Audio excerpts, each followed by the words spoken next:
So there's a myth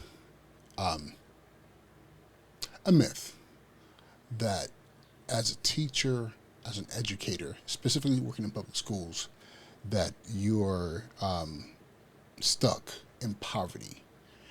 And I would like to dispel that myth. Yes, it's very true that teachers don't get paid nearly enough for what they do or what we do, and just education, those in education in general. However, what I would like to do is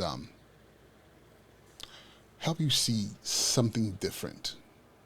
Because again, it's just something that's about everywhere you go. Teachers don't make enough money, and why would you want to be a teacher? The money, the money, the money. But I want you to experience this from a different perspective. What happens when the work that you do is not really about the money and more about the passion around the work itself? So, those of you who don't know who I am, I'm Uche Njoku, sneaker principal, and I've spent the past 17 years in education, primarily in New York City. I spent 1 year in Clark County Schools in Las Vegas, but my career started in 2005 as a classroom teacher, special education teacher. And I would like to kind of share with you my financial journey as an educator. And the thing I'm going to tell you is this: everything I'm going to share with you is public information. If you go in New York, I think believe in New York State and most states, people who work for the government, who work for the public, our financial information is literally, you can Google it. You can type a name and say, John Smith, uh, in I don't know, New York State government worker, whatever the case is, and you will get that information. So I've never been one to hide what I make because, again, it's public information, it's public knowledge. It's as easy to find out as a keystroke as compared to those who work in the public, and I'm sorry, in the private sector. So let's go to the beginning.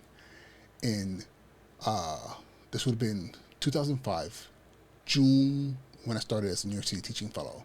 I believe the number that was out there was about 39,000, almost $40,000 a year as a starting salary for a teacher. And within that time, I think there was contract negotiations going on, so it got bumped up.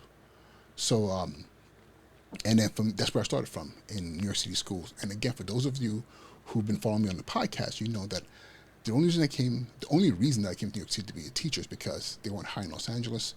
And the only reason I wanted to be a teacher to begin with was because I wanted to do something to bolster my resume as I was applying to law school. Because I figured law school would, serve two things. Engage my intellectual curiosity and give me work that I would really enjoy, and also allow me to have a decent middle class life. Especially if it's growing up in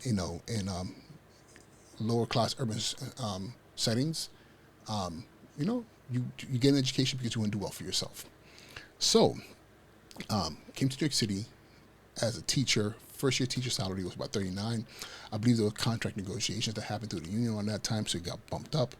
And so what I'm going to do is show you kind of like my journey over the course of the past. Hold on, let me move my screen over here. Over the past 17 years, to again show you that if you treat the work that you do from an entrepreneurial perspective as this is your work, not just a job. You're doing this because this is what you do, and you really, invest the time and energy into what you're doing, not as a job, but as your work, the thing that keeps you up, the thing that drives you.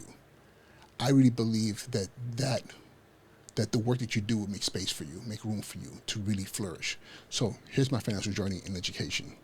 So let me go ahead and quickly share you with you a screen here, and let me put my face in there. Bam, and here we go. So what you see in here, ignore the bottom two lines. So this kind of goes from down up. If you see this first two lines, it's 2015. So that time frame was roughly it was a number of months that spanned from that kind of spanned less than a year when I came back to New York City from Las Vegas. So that was sometime around 2015 or so, 14, 15, you know, and so that's why you're seeing those higher numbers. So what I want you to do is you've seen $103,000 a year, but I want you to start from right here where it says 46,000. So that was my first year pay rate, in 2005 when I came into the DOE. So it says here as of December 29, 2005, I was making $46,000, $225,000 a year. And for New York City, it's not a lot of money. And I was living, I was living in the Bronx. I was in the Parkchester area, not quite in Parkchester, but in the area. So, survival space, and I did what I had to do to work, to make it work, But that's where I started from here in New York City. So you see, going from 2005 to 2006, I went up about $2,000. So now, remember, going from down up. So this is the trajectory of my income over the course of that time frame. So you see here, that bottom line here was 2006. I was making 48,000, and 2007 I got as high as 728, and in 2008 I was about 57. So this is over the course of contractual increases and just my annual pay increase. It crept up incrementally. Plus I was doing overtime per session, which is overtime for us, coaching and things like that. But again, my whole space was really about what I do. I was all in as an educator. So I coached, I taught classes, I did after school programs. And again, a lot of people say, why would you want to have a job where it demands so much of you and you have to stay after work and things like that? But think about this. If you're an attorney, right? And that's what I wanted to do, be an attorney. And I wanted to be a successful attorney. Would I be able to do that just working a 9 to 5? Or would it require that I'm putting more time outside of the workday, to really build up my clientele and my skill set, right? Doctors, same thing. Am I just going home and saying, oh, I had a long day, or am I going through patients' files and preparing for the next day, whatever the case may be? I believe when you have a job, you clock in, clock out, and when you leave, you don't have to think about it. When you have a career or work, you're on, you have to have work-life balance, but you're on. So you're seeing here between 2005 and 2008, I went up roughly about, let's say, for the sake of argument, let's say $10,000. So that was in the course of 3 years.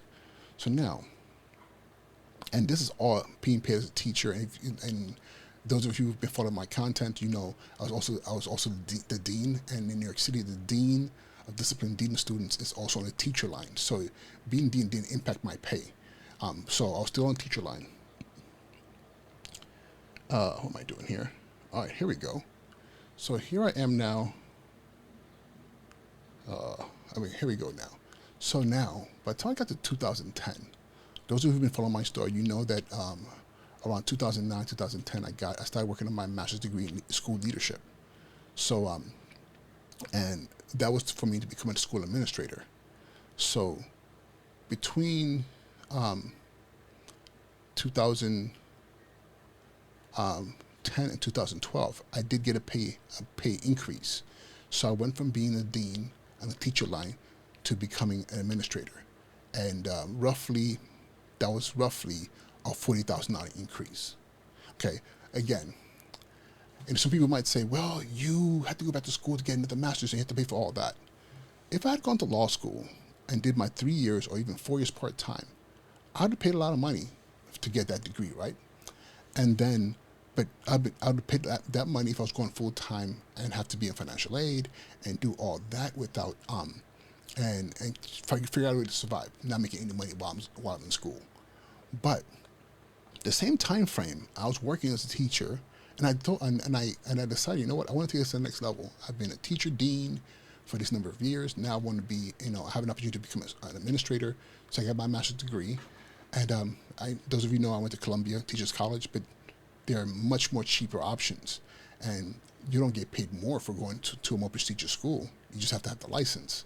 So I got my license, and February 2011, I was appointed an assistant principal, and my pay went from right here 58 to 97, so like $40,000 increase. And again, if you do the math, that's 5.5 years. And 2012s, by the end of the 2012s, I'm making 108,000. So that was another $10,000 increase, 11, give or take. And then by the following year, with contractual increases and all that stuff from the union, my pay increment just kept on going up and up. So now, 8 years from when I started as a New York City educator, I went from, what was that, 46 to 112. And now, here we are, over the course of the next few years, I'm going up, yeah, I forgot to tell you, there was a time that I actually left. I left New York City. I went to go work in Las Vegas. I came back. When I came back, I had a pay decrease because I went back down to being a 10-month assistant principal rather than being a 12-month. In New York City, there's a difference on how you get paid. If you're a 12-month, you definitely get paid a little bit more. 10-month, you get paid a little bit less. And it's roughly about $15,000 to $20,000 difference.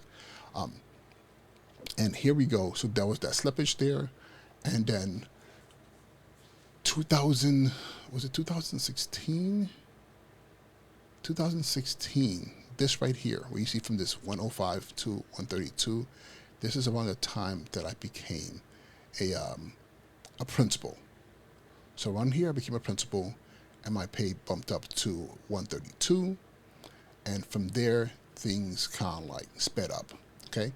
And from 2016, when I became a principal, all the way through, you can see 32,000, 132, 136, 137, 140, 143, 145. So within 2 years, from right about here to here, look at that.